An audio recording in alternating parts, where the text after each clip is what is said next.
हम वाहनों में उत्तल दर्पण को पश्य दृश्य दर्पण के रूप में वरीयता क्यों देते हैं? वरीयता का मतलब था प्राथमिकता क्यों देते हैं, यानी हम उत्तल दर्पण को ही जो आपका साइड मिरर है उस साइड मिरर के रूप में क्यों यूज करते हैं? जो वाहन होते हैं ना उन वाहनों के साइड मिरर के रूप में हम इसे क्यों यूज करते हैं? जैसे ये यहाँ पर है, इस इमेज में आप देख सकते हैं, ये यहाँ से है।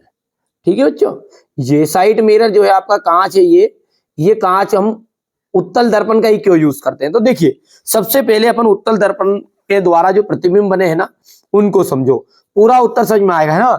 देखो, उत्तल दर्पण पर केवल दो ही तरह के प्रतिबिंब बनते हैं और दोनों ही प्रतिबिंब कैसे बनते हैं? आभासी और सीधे। देखो, आभासी और सीधे, ठीक है। और यदि हम उत्तल दर्पण को हटा के अवतल दर्पण यूज कर ले, उसमें मैं लिख के बताऊंगा सारी चीजें, यदि हम उत्तल दर्पण को हटा के अवतल दर्पण यदि यूज कर ले तो उसके द्वारा जो प्रतिबिंब बनता है ना वो वास्तविक बनता है, उल्टा भी बनता है, उल्टा उल्टा उल्टा उल्टा और अंत में जाके एक सीधा, यानी उल्टा भी बनता है और सीधा भी बनता है। अब यदि ये सामने वाले के पास में यदि ड्राइवर है और उसके पास पीछे आने वाली गाड़ियों का प्रतिबिंब यदि उल्टा बन जाए तो उसे समझ में नहीं आएगी गाड़ी कहाँ आ रही है। तो यानी कि वस्तु का जो प्रतिबिंब है, यानी कि जो पीछे आने वाली गाड़ी है उसका प्रतिबिंब कैसा होना चाहिए? छोटा होना चाहिए, ठीक है, और साथ ही साथ वो सीधा होना चाहिए। तो ये प्राथमिकता हमारे उत्तल दर्पण में ही है, ठीक है। और इसके अलावा कौन कौन सी इसमें क्वालिटी पाई जाती है? तो इसका दृष्टि क्षेत्रफल अधिक होता है, किसका? उत्तल दर्पण का। यानी पीछे बहुत दूर तक यदि की गाड़ी है, ये गाड़ी है जैसे पेड़ है, ये बहुत दूर है तो इसका भी ये इमेज यहाँ पर बना रहा है। तो अपन लिखेंगे तो और अच्छे समझ में आएगा। तो हम बेटा इसका उत्तर कैसे लिखोगे? बहुत ही सिंपल है ना। अब हम लिखेंगे ये हम वाहनों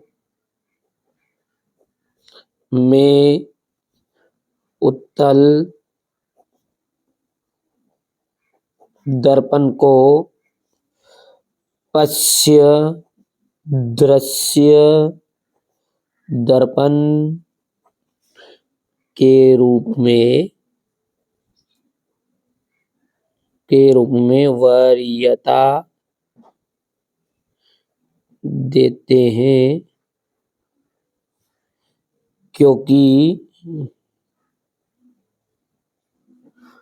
ठीक है, पश्चिम दृश्य दर्पण के रूप में वरीयता देते हैं क्योंकि जो उत्तल दर्पण द्वारा प्रतिबिंब बनता है वो कैसा होता है? हमेशा, ठीक है, जो प्रतिबिंब बनता है इसके द्वारा, क्योंकि उत्तल दर्पण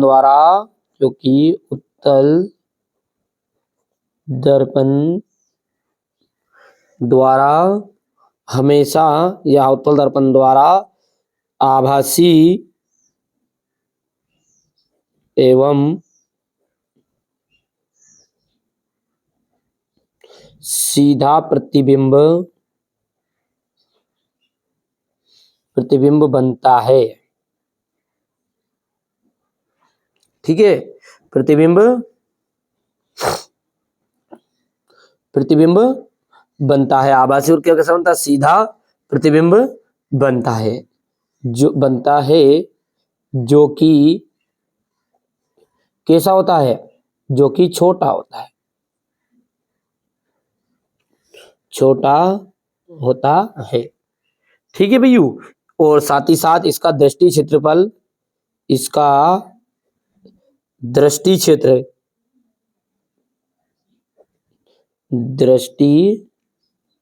क्षेत्र भी बहुत अधिक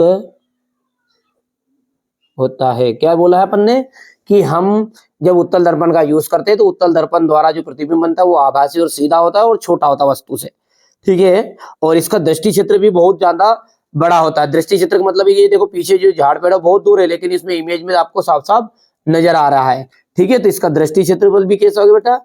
ज्यादा हो गया, ठीक है। आया समझ में? ठीक है, दृष्टि क्षेत्र बहुत अधिक होता है। अतः जो ड्राइवर होता है अपने पीछे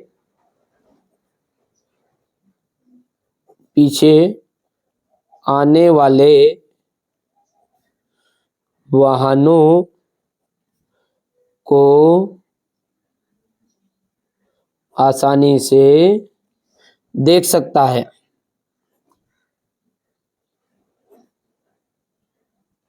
और सुरक्षित वाहन चला सकता है, और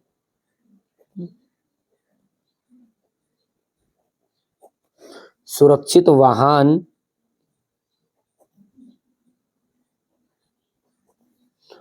चला सकता है। इसलिए यहां पर नीचे लिख देते हैं, इसलिए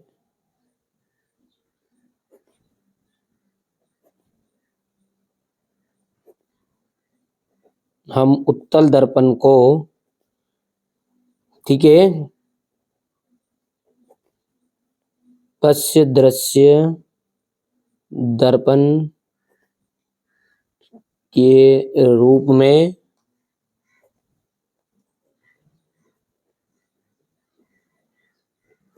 प्राथमिकता देते हैं। ठीक है, बहुत ही सिंपल है बच्चों, है ना, कोई कहना कठिन नहीं है। मैंने बहुत ही सिंपल लैंग्वेज में लिखा है ना, ताकि हमारे बच्चों को अच्छे समझ में आए। देखो क्या लिखा है कि हम वाहनों में उत्तल दर्पण को पश्च दृश्य के दर्पण के रूप में वरीयता देते हैं, क्योंकि साहब उत्तल दर्पण द्वारा प्रतिबिंब जो बनता है वो आभासी और सीधा बनता है हमेशा, और जो कि वस्तु से छोटा होता है। साथ ही साथ हम कहेंगे कि इसका दृष्टि क्षेत्र कैसा होता है, बहुत अधिक होता है। अतः जो ड्राइवर है ना, वो पीछे से आने वाले वाहनों को आसानी से देख सकता है और अपने वाहन को आसानी से सुरक्षित वाहन चला सकता है। इसलिए हम भाई साहब उत्तल दर्पण को ही प्राथमिकता देते हैं। सिंपल है, कठिन तो नहीं है भैया। मैंने देखिए कोशिश कर रहा हूं आपके लिए सरल बनाने का प्रयास। हो सकता है कोई सी चीज आपको समझ में नहीं आए, तो फिर भी आप डाउट हो मन में, तो शंका हो, तो आप बेधड़क कमेंट कर दीजिएगा। पर बच्चों है ना, आपको भी बिल्कुल अच्छे से और ध्यान से देखना पड़ेगा, तब जाके समझ में आएगा। चलिए तो मिलते हैं अगले वीडियो में।